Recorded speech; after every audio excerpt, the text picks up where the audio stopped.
세월호 참사가 벌어진 이후에 그 문제에 대응했던 모든 것들을 이해를 못 하겠는 거예요. 그렇잖아요. 정부가 감출 것이 없다면 뭐 때문에 그렇게 소극적으로 했으며 여당은 또 뭐 때문에 그렇게 그게 다 이해가 안 되는 거예요. 어째 뭐야 이게 도대체. 그래서 이것을 이해하려면 뭔가 다른 시나리오가 필요했어요. 그러다 보니까 사람들이 생각할 수 있는 모든 시나리오를 만드는 거예요. 그렇게 된 거 아니에요? 저는 뭐 글쎄요. 그런 의문을 제기한 분들이 어떤 나쁜 의도가 있어서 일부러 지어냈다고 생각 안 하고요. 그분들도 이러한 정부와 대통령의 행태, 여당의 행동 이런 것들을 합리적으로 이해하려면 우리가 지금 변호사님이 말씀하시는 건 상식적인 설명 말고 다른 설명이 있어야만 이게 이해가 되니까. 그런데 예, 나는 딴 거보다는 음모론을 그 공적인 방송, 신문에서 정면으로 다루기 시작하면요. 한도 끝도 없습니다. 근데 다뤄줘야 돼요. 근데 이 음모론을 음모론이라고 얘기하지 않고 이 음모론을 계속 다루게 된다면 우리 사회는요. 걷잡을 수 없는 혼란에 빠집니다. 혼란 안 빠져요. 아니죠. 제대로 조명해 주는 것이 그 음모론을 잠재울 수 있는 가장 빠른 길이라고 저는 생각하고요. 그걸 드러내는 과정에서 부족함도 있을 수 있고 판단착오도 있을 수 있죠.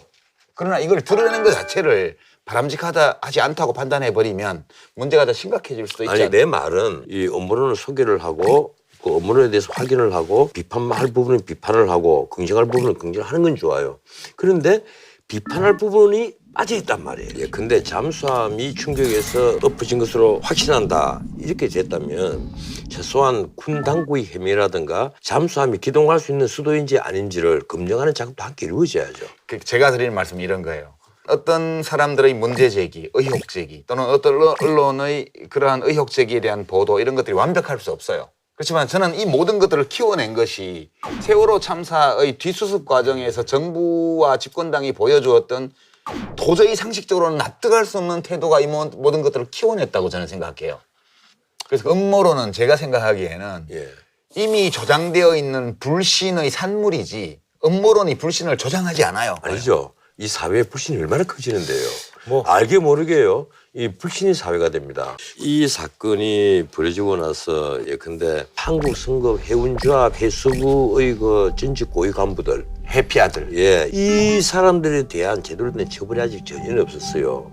그래서 사실은 지금까지는 그냥 우리가 묵인해 온 관행들 그리고 입법 미비 그 예컨대 선박 입출입법 같은 그 법을 국회에 계류가 됐는데도 그 법조차도 개정을 안 했습니다. 정치인들이 안전과 이런 데 대해서는 깊이 생각하지 않는 오랜 폐습들 이런 것이 다 복합적으로 작용이 됐기 때문에 이번 세월호 사고가 벌어졌다고 봅니다. 제일 중요한 거는 미수습자를 찾아내는 게 그렇죠. 제일 중요하다고 그게 제일 보고요. 중요하죠. 예. 이렇게 몇 분이나 찾아낼 수 있을지 모르지만 지금 목포시장으로 옮겨오면 내부 수색을 하기 위해서 뭐 객실을 잘라내야 된다는 주장도 그런 있고 얘기도 그러는데 있고요. 그러지 예. 마시고 시간이 좀 걸리더라도 마치 문화재 발굴하듯이 그렇게 하나하나 기록해 가면서 미수습자를 찾아야 되고요. 돈이 많이 들 거예요. 그럼 비용도 더 많이 들고 그럴지 모르겠는데 그래서 뭐 1,000억 원 넘는 혈세가 또 들어갔다 이런 이야기를 또 하는 분들이 계셔요. 그분들에게 제가 한 줄 평 한 말씀 드리고 싶어요. 국가가 그런 일을 하라고 세금 내는 겁니다. 네, 변호사님은? 예, 세월호 인양 참 3년 동안 바닷속에 있다가 올라왔는데 우리 온 국민들에게 아픔의 배입니다. 이제 평화를 인양합시다.